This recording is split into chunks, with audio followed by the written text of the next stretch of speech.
Avez-vous déjà vu quelqu'un agir comme si vous n'aviez jamais existé, tout en espérant secrètement que votre silence se briserait? C'est le jeu. Elle vous a ignoré, ghosté. Peut-être s'est-elle retirée lentement, a arrêté de répondre, a arrêté d'appeler, a commencé à poster davantage, mais à moins vous parler. Elle fait semblant d'aller bien, fait semblant d'être indifférente, fait semblant que vous n'étiez qu'un nom parmi d'autres dans ses contacts. Mais voici ce que personne ne vous dit. Sa performance est alimentée par votre silence. Elle ne veut pas l'admettre, mais cela l'agace. Chaque jour qui passe, sans un SMS, sans un appel, sans même une story passive-agressive de votre part, elle le ressent, car votre silence est plus fort que n'importe quel message, plus fort que n'importe quelle confrontation. Vous n'avez pas explosé, vous n'avez pas supplié, vous n'avez pas essayé d'obtenir une conclusion, et cette énergie calme, non réactive, c'est ce qui la frappe le plus durement. Les femmes s'attendent à ce que les hommes s'effondrent. C'est ce que la société leur a programmé. Que nous allons courir après, que nous allons nous expliquer, que nous allons paniquer lorsqu'elle se retire. Mais vous ne l'avez pas fait. Vous êtes également devenu un fantôme, ghost, mais pas par douleur, par pouvoir. Vous n'avez pas disparu parce que vous étiez faible. Vous vous êtes retiré parce que vous en aviez assez de saigner pour quelqu'un qui a disparu sans respect. Et ce silence, ce n'est pas du vide, c'est un message qu'elle ne peut pas supprimer. Elle l'entend dans les moments calmes où personne d'autre n'est là. Lorsque le masque tombe et que les doutes s'insinuent, elle fait défiler, elle regarde, elle se demande « Pourquoi ne m'a-t-il pas contacté? Ne s'est-il jamais soucié? Est-il vraiment passé à autre chose ?» Et ces questions commencent à faire des dégâts, plus de dégâts que n'importe quelle dispute n'aurait jamais pu en faire, parce que vous ne lui donnez pas le drame sur lequel elle prospère, vous lui donnez l'inconnu. Et l'inconnu frappe toujours plus fort qu'une conclusion. Le non-contact n'est pas une vengeance, c'est une reconnaissance, reconnaissance de votre valeur, de votre paix, de votre pouvoir. Elle pensait que vous alliez craquer, mais vous vous êtes simplement libéré. Si vous êtes déjà resté silencieux et avez regardé quelqu'un s'effondrer derrière un faux sourire, cliquez sur le bouton « J'aime ». Abonnez-vous pour plus de clarté stoïque. Activez les notifications pour ne jamais manquer nos publications authentiques. Et commentez ci-dessous « Mon silence parle plus fort que ces mots ». Maintenant, commençons. Numéro 1. Elle fera semblant. Vous le sentirez. Elle ne vous montrera pas les dégâts. Elle ne publiera pas qu'elle s'ennuie de vous. Elle n'admettra pas que le silence pique. Au lieu de cela, elle se montrera. Elle sourira. Elle publiera des photos suggestives, thirst traps, des photos de groupe, des stories de sorties nocturnes, toutes conçues pour transmettre un message. Je vais bien sans toi. Mais c'est le spectacle. C'est ce que font les gens lorsqu'ils essaient de fuir leurs propres pensées. Et pendant qu'elle fait semblant pour le monde, vous ressentez le changement. Pas parce que vous surveillez chacun de ses mouvements, pas parce que vous êtes obsédé, mais parce que vous êtes devenu suffisamment immobile pour reconnaître quand quelqu'un projette. Vous pouvez sentir l'insécurité derrière la performance. Ce changement soudain dans son comportement en ligne, ce n'est pas de la confiance, c'est un signal. Plus elle fait semblant fort, plus elle essaie de noyer le silence. Et plus votre silence dure, plus il lui est difficile de garder le masque. Elle n'est pas guérie, elle se cache. Et ce qu'elle cache, c'est la version de vous qu'elle n'a jamais vue venir. Celle qui n'a pas craqué, n'a pas couru après, n'a même pas bronché. Cette version pique parce qu'elle pensait vous avoir cerné. Elle pensait pouvoir contrôler le ton émotionnel. Elle s'attendait à du chagrin, mais vous lui avez donné du détachement. Et cette confusion, c'est là que commence l'obsession, parce que voici la sombre vérité. Les gens ne s'ennuient pas de vous lorsque vous envoyez des SMS. Ils s'ennuient de vous lorsque vous arrêtez. Ils ne vous regrettent pas lorsque vous les poursuivez. Ils vous regrettent lorsque vous disparaissez avec détermination. Votre silence n'est pas un vide, c'est un miroir. Et chaque jour où elle se produit pour les autres, elle essaie en réalité de se convaincre qu'elle a fait le bon choix. Mais plus elle fait semblant, plus elle le ressent profondément, tranquillement, seule. Numéro 2, votre absence devient l'obsession. Au début, votre silence ne lui fait rien, peut-être même une victoire. Elle pense détenir la position dominante, que partir était un signe de pouvoir, que ne pas avoir de vos nouvelles prouve qu'elle a pris la bonne décision. Mais le temps passe. Une semaine, 2, 1 mois, toujours rien. Pas de SMS, pas de nouvelles, pas de rappel que vous vous souciez toujours. Et c'est là que votre absence cesse d'être du silence et commence à devenir du bruit. Voyez-vous, l'esprit humain déteste le vide. Il a besoin de remplir l'espace. Et lorsque vous ne lui donnez aucune information, son cerveau se met au travail pour écrire l'histoire. Est-ce qu'il est passé à autre chose? Parle-t-il à quelqu'un d'autre? Je n'ai rien compté? Ai-je tout gâché? Elle fait défiler d'anciennes conversations. Elle commence à regarder vos stories, puis s'arrête quand elle pense que vous allez le remarquer. Elle joue la cool en public, mais repasse vos derniers mots en privé. Et tout d'un coup, votre silence commence à la hanter. Pas parce qu'il est bruyant, mais parce qu'il est complet et qu'il la laisse seule avec ses pensées. Votre absence devient un point d'interrogation qu'elle ne peut effacer, une blessure qu'elle ne peut expliquer, car au fond, elle ne s'attendait pas à ce que cela dure. Elle pensait que le non-contact était temporaire, que vous bluffiez, qu'éventuellement votre besoin de conclusion ou de connexion l'emporterait sur votre fierté. Mais ce ne fut pas le cas, et c'est ce qui le rend puissant. Vous ne l'avez pas ignoré en retour. Vous avez simplement arrêté de nourrir un système qui dépendait de votre attention pour survivre. Il ne s'agit pas de jouer à des jeux. Il s'agit de reprendre possession de votre espace mental. Et en vous retirant complètement, vous faites la seule chose qui change véritablement le pouvoir. Vous la forcez à assumer les conséquences de ses choix, non pas avec vos mots, non pas avec votre colère, mais avec votre silence. Cette absence, elle devient l'obsession, parce que la seule chose qu'elle ne peut expliquer, c'est comment vous avez lâché prise si facilement. Numéro 3, elle s'attendait à ce que vous craquiez en premier. Elle est partie en pensant qu'elle avait brisé le rythme, que se retirer vous forcerait à vous rapprocher, que vous ignorer déclencherait du désespoir. C'est un schéma. Se retirer. Attendre la poursuite. Jouir du contrôle. Et cela fonctionne généralement. La plupart des gars tombent dans le piège. Ils envoient des SMS en double. Ils paniquent. Ils commencent à demander ce qu'ils ont fait de mal. Mais vous avez brisé le schéma au lieu de vous briser. Et c'est ce qui l'a déstabilisé. Elle s'attendait à l'effondrement, mais vous ne vous êtes pas effondré. Vous avez fait une pause. Vous avez redirigé. Vous vous êtes détaché. Et ce mouvement a changé toute la dynamique, parce que lorsque quelqu'un essaie de vous piéger dans le chaos émotionnel et que vous répondez par le silence, cela renverse le scénario. Maintenant, ce n'est plus elle qui contrôle le rythme. Elle réagit à votre absence, cherchant des signes, attendant la faille, mais elle ne vient pas.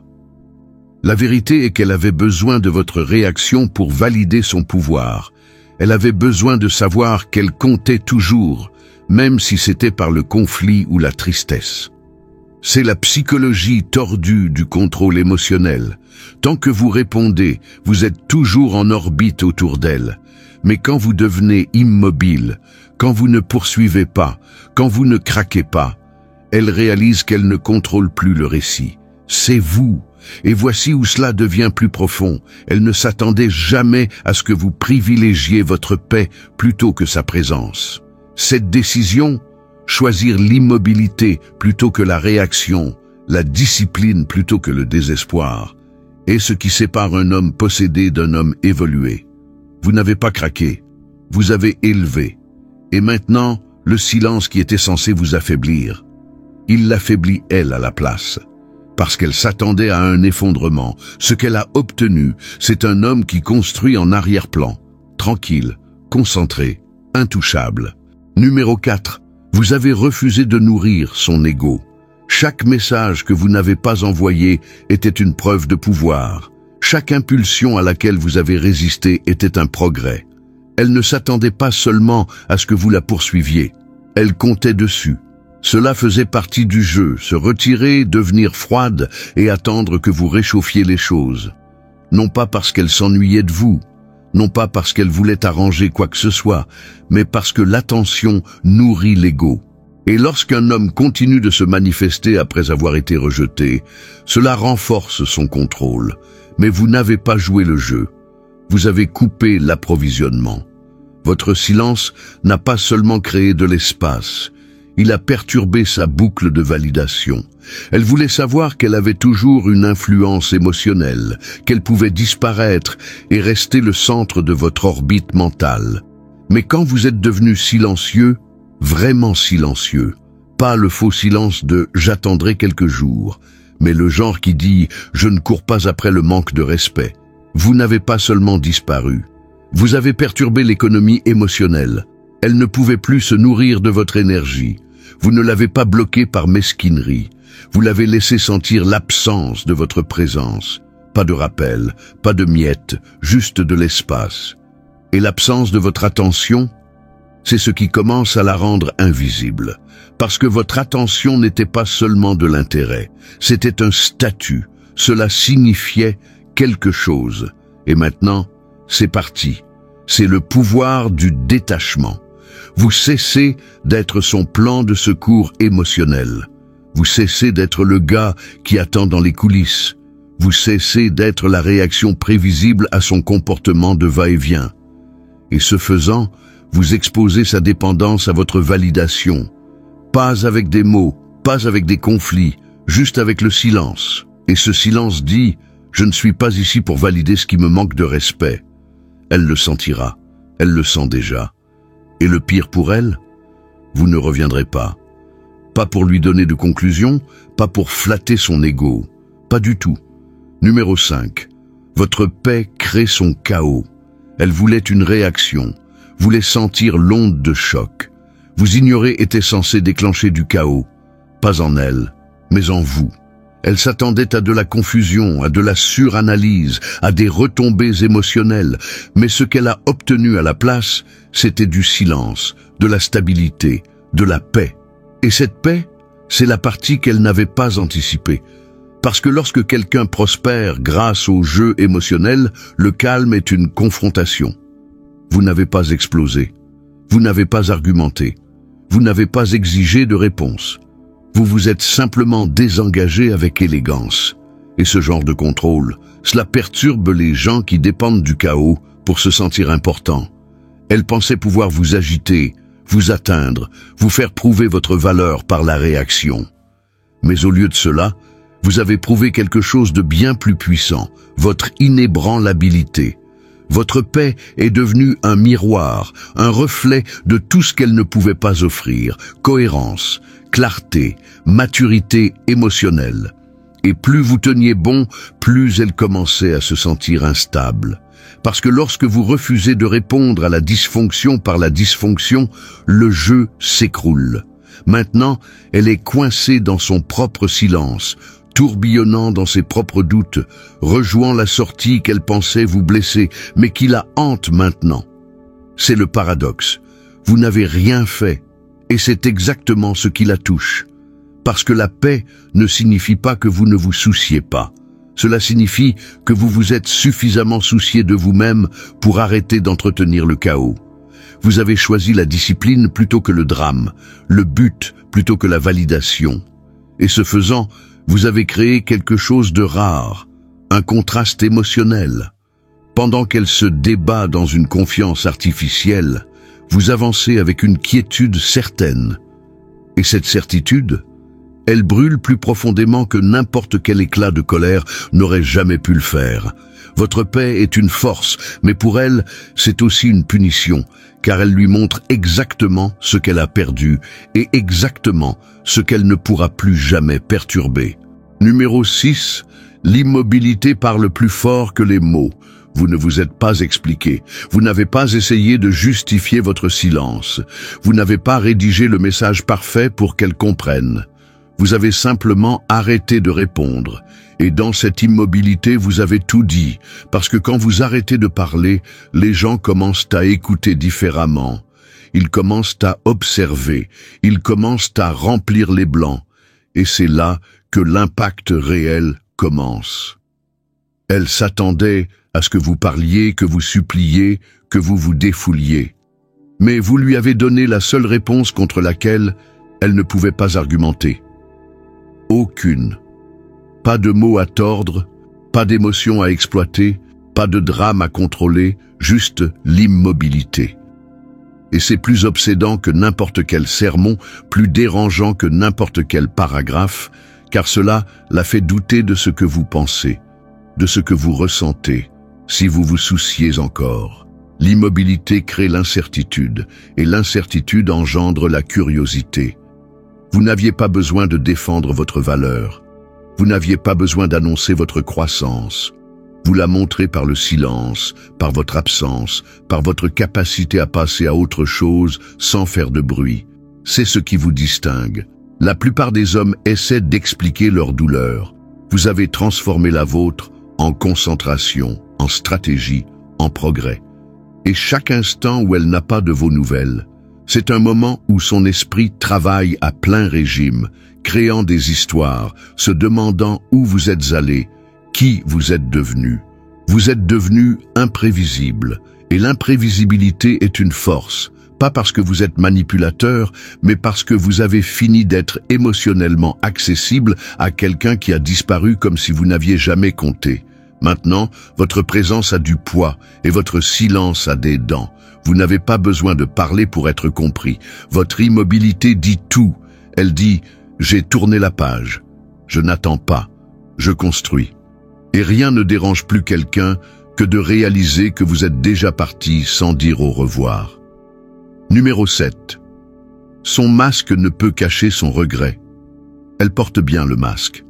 Confiante, intouchée, peut-être même rayonnante. Aux yeux du monde, elle prospère. Elle poste comme si rien ne s'était passé. Elle rit plus fort. Elle pose plus fièrement. Mais derrière ce masque, des fissures apparaissent. Parce que, peu importe à quel point la performance est parfaite, le regret s'échappe toujours lorsque le silence ne se brise pas. Et votre silence, il n'est pas passif, il est perçant. Elle pensait pouvoir passer à autre chose sans conséquence, que partir n'aurait aucun coût. Mais le masque qu'elle porte en public ne change pas les questions auxquelles elle est confrontée en privé. Pourquoi ne m'a-t-il pas contacté? S'est-il déjà soucié? Est-ce qu'il en a vraiment fini? Et ces questions commencent à miner la performance de l'intérieur, car elle s'attendait à un silence temporaire. Elle n'avait jamais prévu une distance permanente. Elle supposait que vous tourneriez autour d'elle, que même en votre absence, votre attention resterait présente. Mais maintenant, vous ne réagissez même plus. Vous ne regardez pas.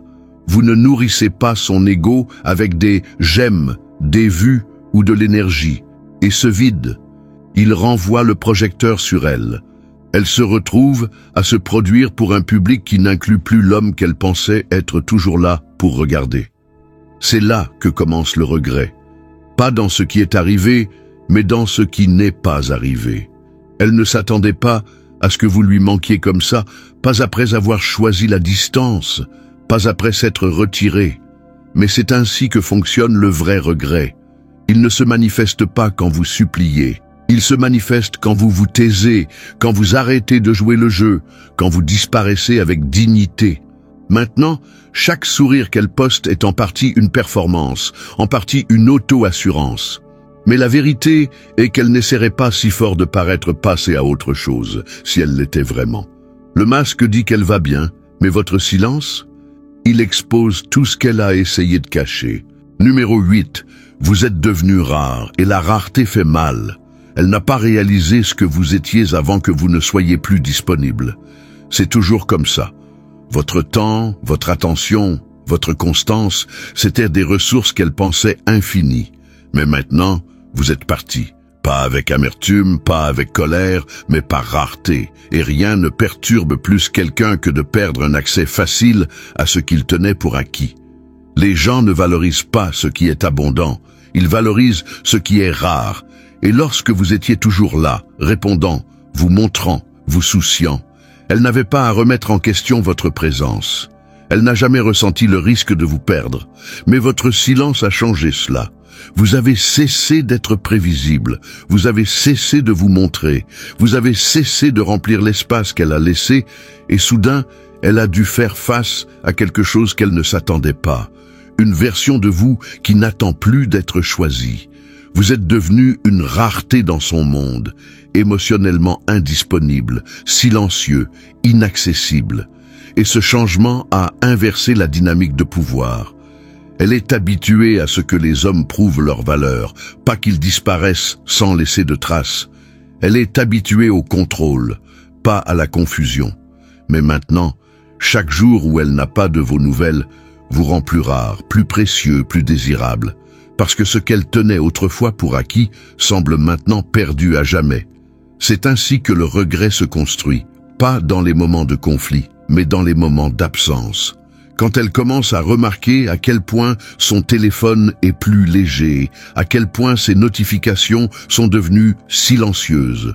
Et dans ce silence, elle réalise qu'elle n'a pas seulement perdu quelqu'un, elle a perdu quelqu'un qui rendait l'effort facile. Quelqu'un qui ne donnait pas seulement, mais donnait sans rien demander en retour. Et maintenant que vous êtes devenu rare, maintenant que votre énergie n'est plus libre, elle ressent le coup de sa décision. La rareté ne crée pas seulement de la valeur, elle crée de la réflexion. Et en ce moment, votre distance lui apprend tout ce que vos mots n'ont jamais pu.